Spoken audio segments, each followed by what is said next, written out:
Sometimes providing power means lending a hand. So Entergy sponsors free tax return assistance and financial education to help our customers take control of their future. Together, we power life. Entergy. Additional support provided by the Fred B. and Ruth B. Ziegler Foundation and the Ziegler Art Museum located in Jennings City Hall. The museum focuses on emerging Louisiana artists and is an historical and cultural center for Southwest Louisiana. And the Foundation for Excellence in Louisiana Public Broadcasting, with support from viewers like you.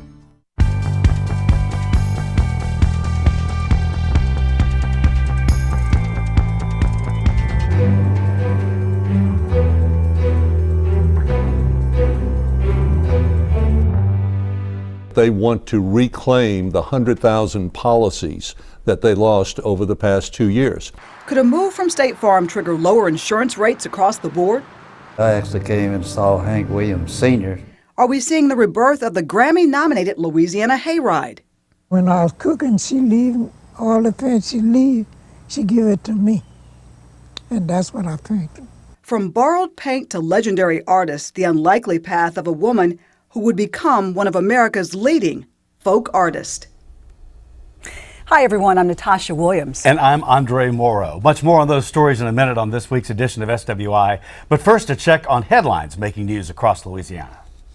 LSU says 11 students were arrested for hazing-related crimes a month after their Deke fraternity chapter closed on campus. The National Organization of Delta Kappa Epsilon in January shuttered the LSU chapter, saying members violated alcohol and hazing policies. The move comes amid the university's ongoing quest for increased safety following the hazing death of an LSU freshman in 2017. For the fourth time in 4 months, Governor John Bel Edwards did not get the financial boost he hoped would help pay for teacher pay raises. The rejection came in the Revenue Estimating Conference, with a House GOP leader blocking income forecast changes recommended by economists. The changes would make millions more available for this budget year and the year that begins July 1st. The governor is launching a business summit this month in Baton Rouge that he says will link business leaders with state government officials and highlight the state's economic development success stories. The February 21st summit is also being compared to a campaign event as the governor seeks a second term. Grambling and state economic development leaders have signed a memorandum of understanding to advance technology careers of Grambling students. Through the agreement, the university and LED will create a technology advisory council to strengthen relationships with leading tech employers, including CenturyLink, IBM, Microsoft, and others. Those affiliations will solidify Grambling's degree programs in computer science and information systems and their new cybersecurity program, which is the only one in the state. 4 Louisiana men are among the nearly 400 Southern Baptist church leaders and volunteers accused of sexual abuse. An investigation by 2 leading Texas newspapers, the Houston Chronicle and San Antonio Express News, traces the allegations back 2 decades. The report estimates 700 victims, some as young as 3 years old, who have been sexually abused. Louisiana's top administrator of the State Tax Commission has resigned after payroll fraud allegations that led to his arrest. Investigators say 51-year-old Charles Abels III submitted 36 false timesheets during 2017 and 2018. During that time, he's accused of collecting pay for time actually spent golfing, shopping, and other personal activities. The state of Mississippi this week sued the federal government, claiming the old river control structure, which helps keep the Mississippi River from changing course, is harming land in the Magnolia State. Mississippi isn't challenging the decision to try and lock the river's current flow in place, but says it should be paid damages for increased flooding it says is caused by it. The U.S. Justice Department gave no comment to the lawsuit.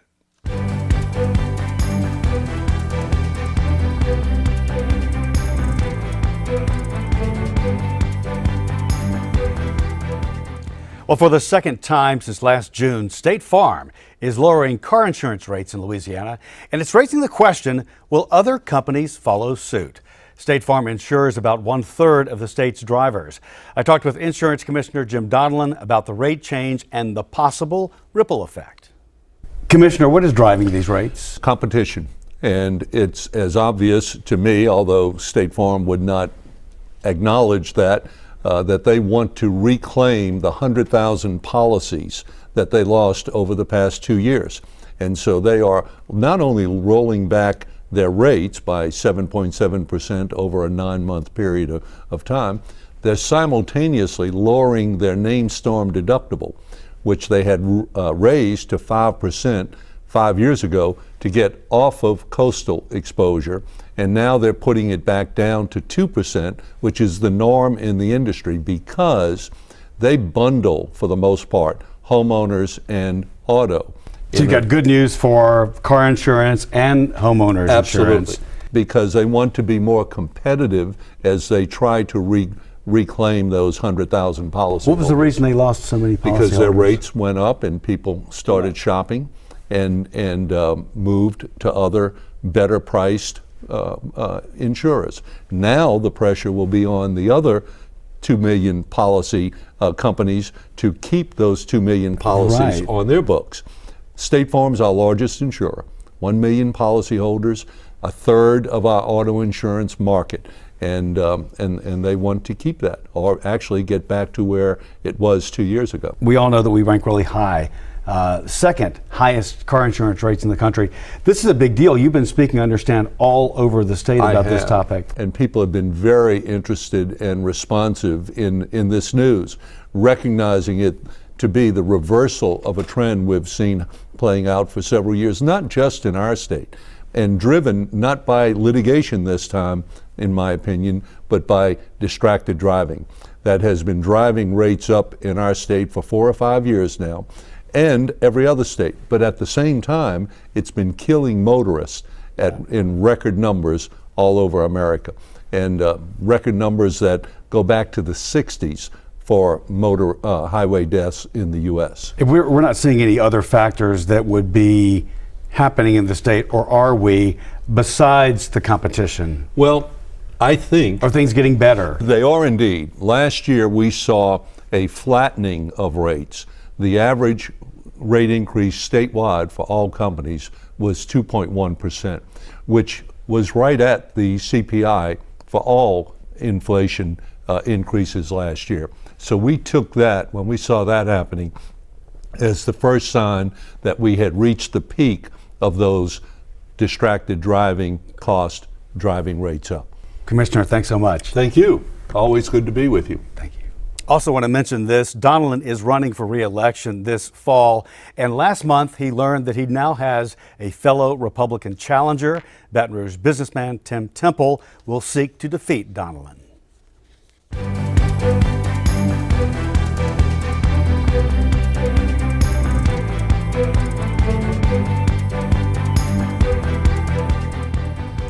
Nominated for a Grammy, the famed Louisiana Hayride performances are credited with launching the music careers of some of the biggest country music stars ever to take the stage. Elvis, Hank Williams, Johnny Cash all got their start at Shreveport's Municipal Auditorium.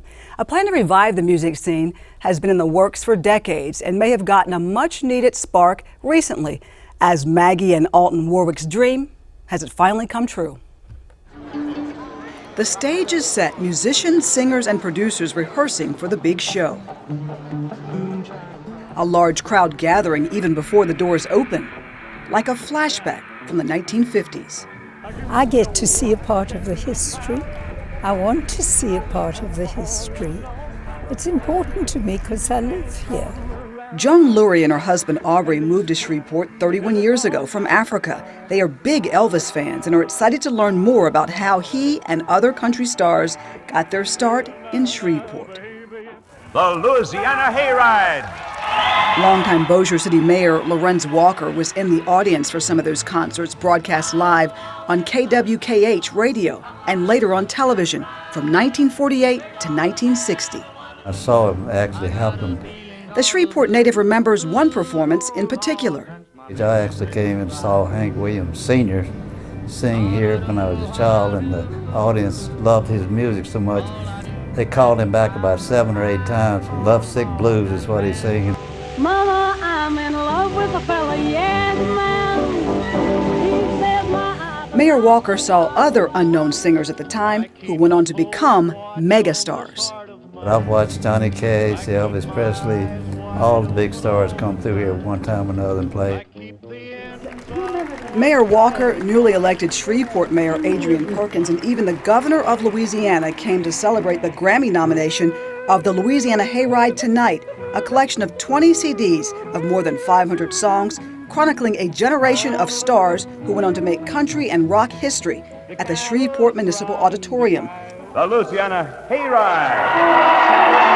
A 224-page book, also part of the Bear family's project, filled with rarely seen photos. The auditorium now on the Registry of Historic Places and home to life-size statues of Elvis Presley and James Burton. He said, I'll love you till I die. One of the first to take the mic, the governor of Louisiana, John Bel Edwards, a huge country music fan, crooning a George Jones favorite. He's not loving her today. They placed a ring upon his door, and soon they'll carry him away. To be here with all these performers, the folks from the Shreveport area who are excited about this, I think it's special. And by the way, it's not just for the history, it's so that we can teach our kids what happened here in Shreveport and then keep this music alive. And Shreveport's mayor agrees. The world as we know it might not even know them, the Elvis Presley and Hank Williams, had it not been for the Hayride and the platform that it gave them. It was here on this very stage where greats like Hank Williams, Elvis Presley, and Johnny Cash made musical history as a part of the Louisiana Hayride live radio show. It was the Bayou State's version of the Grand Ole Opry. It was just as big as the Grand Ole Opry, and as you can see, communities like Nashville have fully taken advantage of that and become a mecca of music, so Shreveport is hoping to do the same thing. At the center of the push to regenerate interest in the Louisiana Hayride, Maggie and Alton Warwick. Maggie, a singer who performed here, and her husband own the name and performances and have worked for decades to revive the concerts and performances like the ones that were held here in years gone by for screaming crowds in the thousands.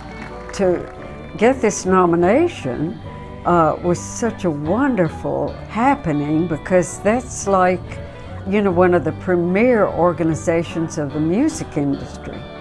We said, well, we can't let this go by without people knowing about it in Louisiana. And the celebration was on.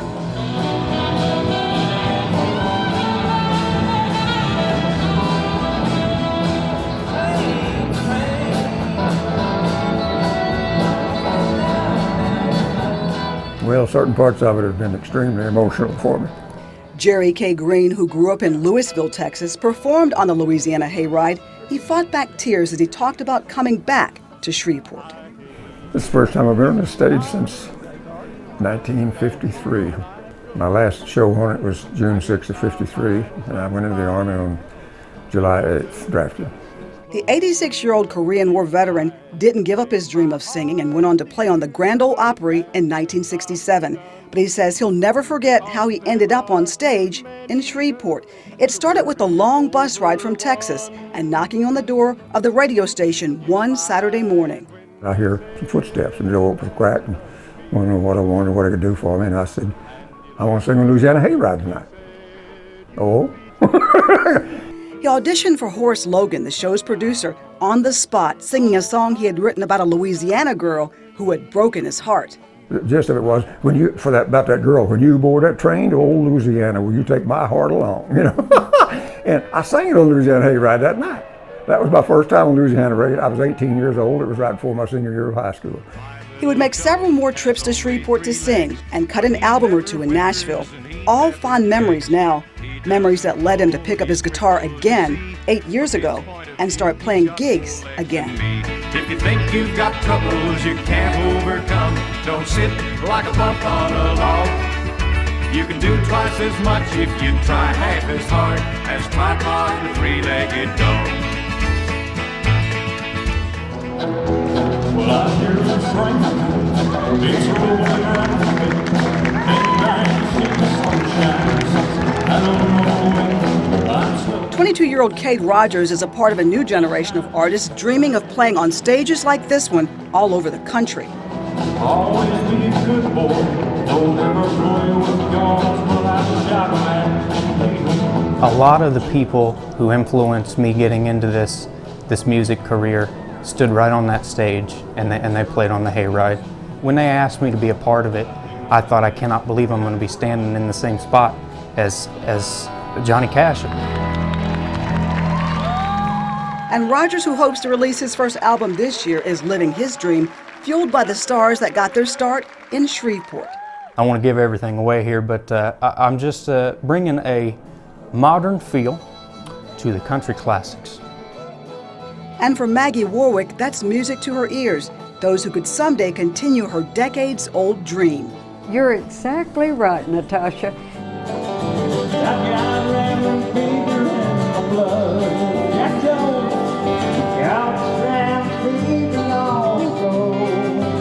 It's like a birthday gift. It's like God has opened up the skies, you know, and brought all these wonderful people together. And this event and of being nominated for a Grammy, it's like a miracle.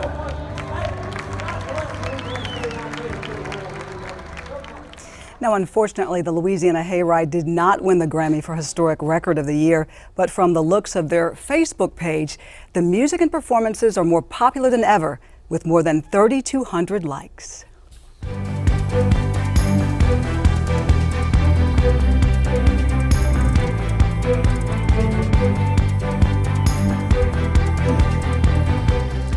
Now, from that great story from northwest Louisiana to the far southeast part of the state, Lower Terrebonne Parish.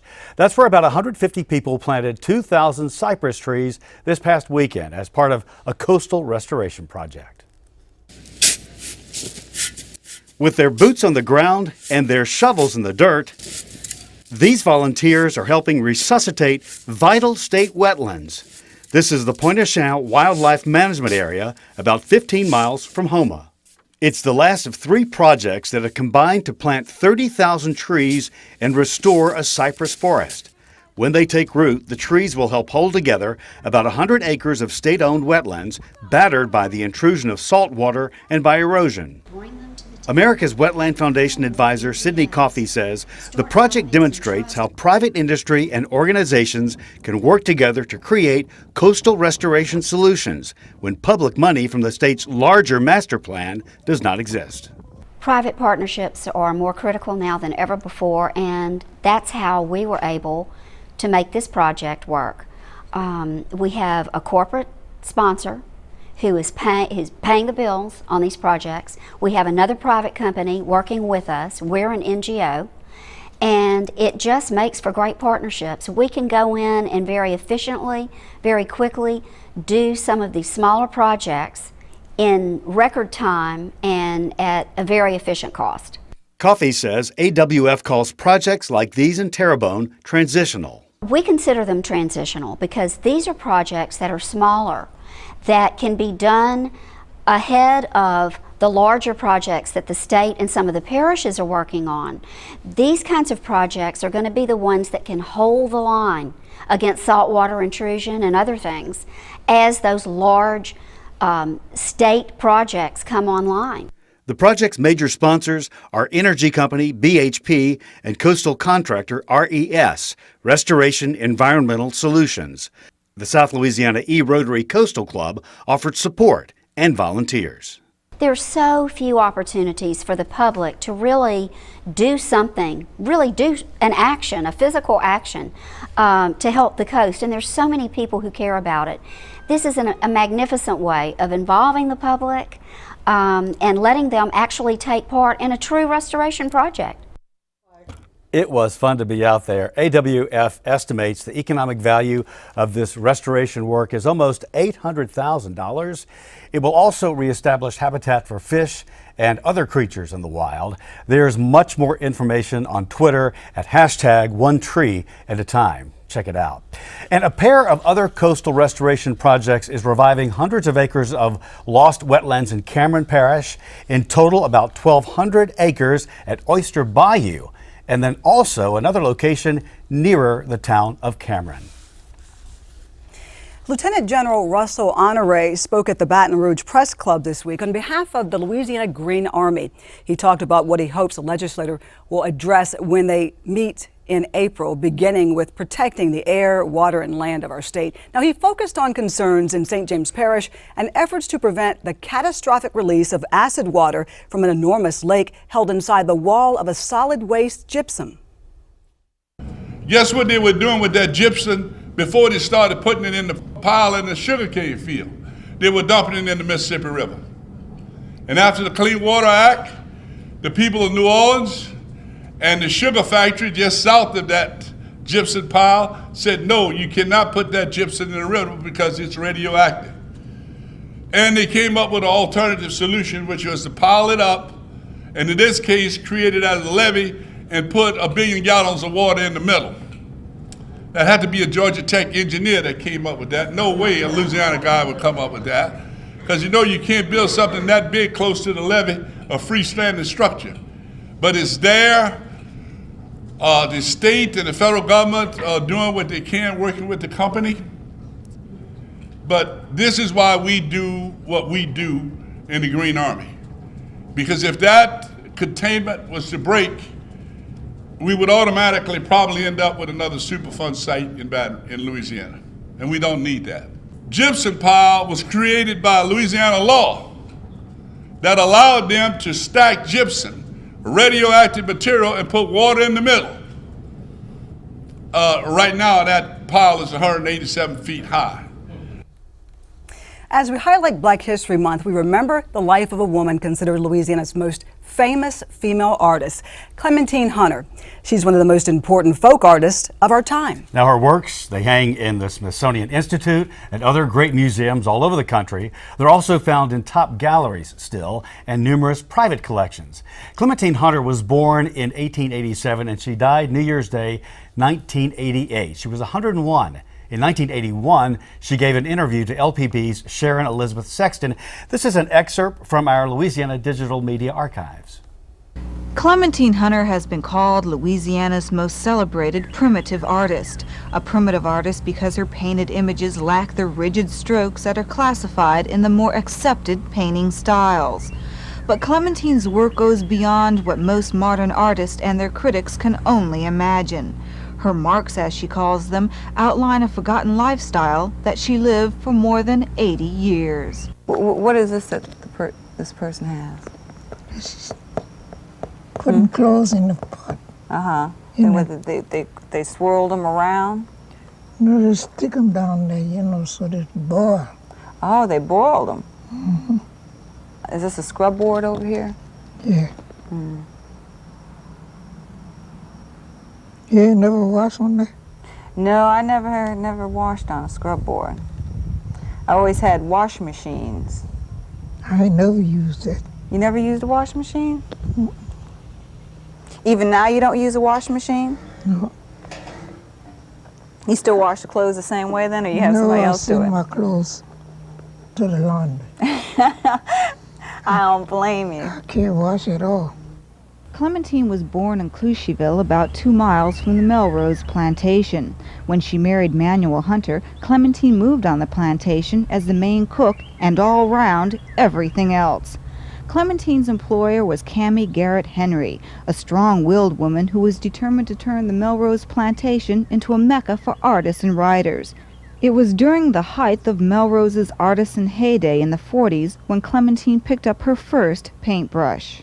A lady used to come here, they call her Miss Alberta Kinsey from New Orleans, and she'd come paint the magnolias and all them flowers. And when I was cooking, she'd leave all the paint she'd leave, she'd give it to me. And that's what I painted. That's what I never did bought no paint. Historians say Clementine's work is a depiction of plantation life that dates back 200 years. For the artist, the activities painted brightly on the canvases are the scenes from yesteryear without names or even a sense of time. Clementine Hunter. Wow. She sold her first paintings for 25 cents. By the end of her life, though, dealers selling them for many thousands of dollars. There is so much more online about Hunter and her work, including at the National Museum of Women in the Arts. That's at nmwa.org. Incredible. Is she something? Mm-hmm. Well, every school child learns about the Louisiana Purchase, the real estate deal that transferred that giant swath of land from the French to the U.S. in 1803. Yeah, but far fewer remember the Florida Purchase. Did you know about this? That's what shifted some Spanish land to America. Well, 200 years ago this month, the Adams-Onis Treaty gave Louisiana its distinctive boot shape. It officially brought together two regions of the state that had been disputed. The Florida Purchase. Hadn't heard about that one. 8 students have been chosen as the 2019 Louisiana Young Heroes. This is the 24th year of the program. It's presented by LPB and the Rotary Club of Baton Rouge. Young Heroes celebrates the achievements of these students who inspire those around them. They devote their time and talents to making their schools and their communities better places. This year's Young Heroes are DeAndres Boxley of Vidalia. He's an 11th grader at Vidalia High School. Cade Canapaw of Watson, a 12th grader at Live Oak High School. William Gaspard of Moreauville, a 12th grader at Louisiana School of Agricultural Sciences. And Ariana Hingham of Metairie. She's a senior at the Academy of the Sacred Heart. Also, Cindy Lewis of Pineville, also a senior in high school. She's at Rapides High. Ryan Smith of Baton Rouge in 9th grade at Cristo Rey Franciscan School. Nayland Swallow of Zachary, she's a 10th grader at University High in Baton Rouge. And Jamon Williams of Baton Rouge, he is a junior at Cristo Rey. Now, the winners and their families will be honored on Young Heroes Day. That's April 15th. Tons of activities for them. This program is made possible by generous underwriters, including Southern Lifestyle Development, Acadian Companies, and Blue Cross and Blue Shield of Louisiana. It's a big deal. We'll look forward to it. And that is our show, everyone, for this week. Remember, you can watch LPB on demand on your phone or tablet with our LPB Anywhere app. Download is free at your app store. You can catch all LPB news and public affairs shows, as well as other Louisiana programs you've come to enjoy over the years. Please follow us on Facebook, Twitter, and Instagram. Absolutely. For all of us at Louisiana Public Broadcasting, I'm Andre Morrow with Natasha Williams. Thanks for watching us. Until next time, that is the state we are in.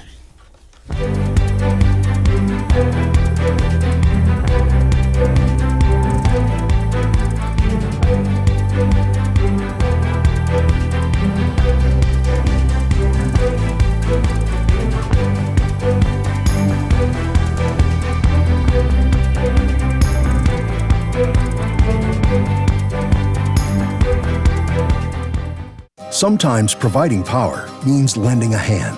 So Energy sponsors free tax return assistance and financial education to help our customers take control of their future.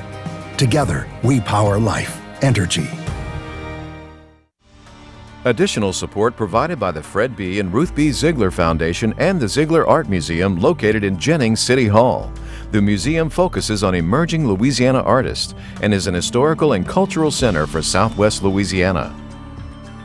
And the Foundation for Excellence in Louisiana Public Broadcasting, with support from viewers like you.